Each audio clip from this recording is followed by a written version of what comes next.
नामदेव जी महाराज की कुटिया में भगवान अग्नि रूप से पधारे, आग लग गई। गांव के लोग दौड़े, कुछ सामग्री बाहर निकाल के रखी। नामदेव जी को सूचना पहुंची, ध्यानस्थ थे, आपकी कुटिया में आग लग गई। दौड़ कर आए तो एक दो कंबल कुछ सामग्री थी, निकाला था, उठाया, फिर आग में डाल। लोगों ने कहा बाबरे हो, इतनी मेहनत करके निकाला। अरे बोले भगवान आए अग्नि रूप में, स्वागत करना है, अतिथि आता है तो उसके मुख का निवाला निकाला जाता है कि दिया जाता है? अरे ये किसकी लौकिक समझ में आएगा? संपूर्ण वस्तुएं सब जल गई जो दिनचर्या की थी। बड़े आनंद है। ठंडी का समय था, 12 बजे तक सब शांत, राख केवल उसी राख में लेट गए। विठल विठल विठल विठल। अब शरीर कांपने लगा सर्दी में। भगवान के सिवा कुछ है नहीं, न पहले था, केवल देखने में था। एक बात समझ लो, अंदर से आश्रय भगवान का है तो पाई भर फर्क नहीं पड़ेगा, चाहे सम्राट पद मिल जाए और या सब छिन जाए, कोई फर्क इससे नहीं पड़ता। ये संतों में जो सिद्ध महापुरुषोमती स्थिति पाई गई। रात्रि के सर्दी के भीषण वातावरण में श्री भगवान गरुड़ पर आरूढ़ होकर रुक्मिणी जी के सहित आए। विठल भगवान द्वारिकाधीशी हैं, रुक्मिणी जी पार्श्व में विराजमान, अपना पीतांबर उठा देते हैं।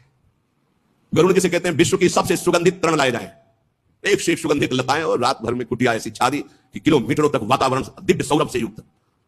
विठल विठल विठल, आंख खुली तो देखा अद्भुत सौरभ, अद्भुत कुटिया और भगवान की सुंदर कामरी उड़े हुए।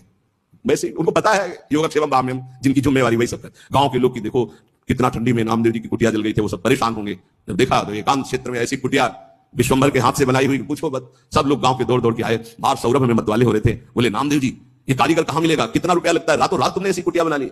बोले कारीगर फ्री आता है, सामग्री फ्री आती है। बोले हम सब कुटिया, एक ही कुटिया नहीं, जय जय कुटिया हम खूब बनवाएंगे। अरे हमारे घर बेकार इस कुटिया का, इतना सुंदर बंगला सुंदर। नामदेव जी ने कहा कि हमारा कारीगर एक आवाज देंगे आ जाएगा, सब सामग्री आज। पहले ऐसा करो, घर से बाहर निकलो, सब आग लगाओ अपने अपने घर में, कुछ नहीं बचना चाहिए, सब जला दो तो हमारा कारीगर फ्री आ जाएगा कुटिया में। कोई किसी की हिम्मत नहीं पड़ी।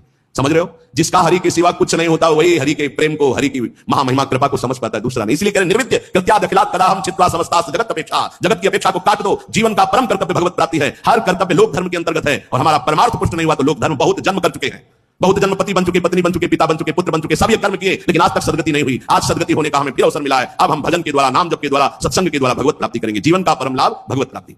संत महापुरुषों के